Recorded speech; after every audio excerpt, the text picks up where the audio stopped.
আপনারা দেখছেন jtv24bd.com। এই কথা থাকবে যে আমরা একসাথে কাজ করব এবং দেখা যায় অনেক সাংবাদিক আছে যদি কেউ বিপদে পড়ে নিউজ কালেকশন করতে গেলে তখন দেখা যায় তাকে নক করে পাওয়া যায় না। এই বিষয়টা আর কি আমি অনেক জায়গায় দেখছি যে আমি হঠাৎ একটা নিউজে গেছি কিন্তু হঠাৎ মানে আমি এক ভাইকে ফোন দিলাম, ভাই আমি একটা বিপদে পড়ছি, কিন্তু বহু আমি এই অনুষ্ঠানটি সম্পর্কে একটু কৌতূহলী ছিলাম এই কারণে যে আমাদের ফারুক ভাই এই অনুষ্ঠানটিকে প্রাণবন্ত করার জন্যে নতুন একটি উদ্যোগ নিয়েছিলেন, ডিজিটালি ইনভাইট করা।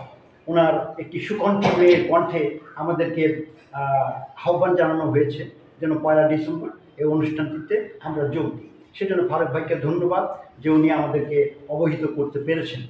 আর যে ভেজাল ও দুর্নীতির প্রতিরোধ, এখন আমাদের মধ্যেই আমাদের প্রায় ব্রাদাররাই তো ব্যবসায়ী, কেউ না কেউ এই সমস্ত ব্যবসা বাণিজ্য করছে।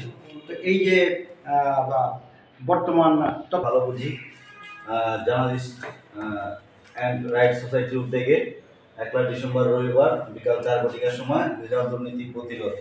আসলে ভেজাল দুর্নীতি প্রতিরোধে আমরা তো আগে মূল খুঁজতে হবে। আমরা সবাই বুঝি এই ভেজালটাতে কিসের জন্য করে ব্যবসায়ীরা। জার্নালিস্ট অ্যান্ড রাইটার সোসাইটি মানবাধিকার উদ্যোগে এখানে দুর্নীতি ভেজাল প্রতিরোধ অনুষ্ঠানে উপস্থিত আছেন রূপবাড়ী পত্রিকা সম্পাদক ও উপস্থিত আছেন রাইটার সোসাইটির উদ্যোগে ভেজাল ও দুর্নীতি প্রতিরোধে আজকের অনুষ্ঠানের সম্মানিত প্রধান অতিথি সাংবাদিক দলের উপসম্পাদক প্রকাশক জনাব ফারুক ভাই,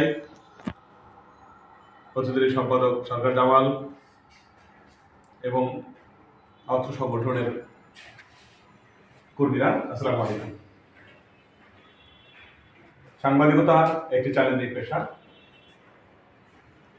বাংলাদেশে যদি সবচেয়ে তাড়াতাড়ি কোনো কিছু হওয়া যায় সেটা হলো সাংবাদিক। আপনি 5 মিনিটও হতে পারেন, 1 ঘন্টার মধ্যে হতে পারেন, 2 ঘন্টার মধ্যে হতে পারেন, সাংবাদিক হয়ে গেল। হয়ে তো গেলে এখন যাই কি করবেন? একটা মনে করতে হবে যে সংবাদপত্র বা পত্রিকাগুলো, এই পত্রিকাগুলোর মালিক আমরা যারা আছি আমরা কিন্তু একে অপরের শত্রু। আপনারা জানেন ইতিমধ্যে প্রথম আলো বিশাল এক নিউজ করেছে। ঠিক যেমনি আমরা মালিকের শত্রু, ঠিক সংবাদকর্মীরা একজনের শত্রু।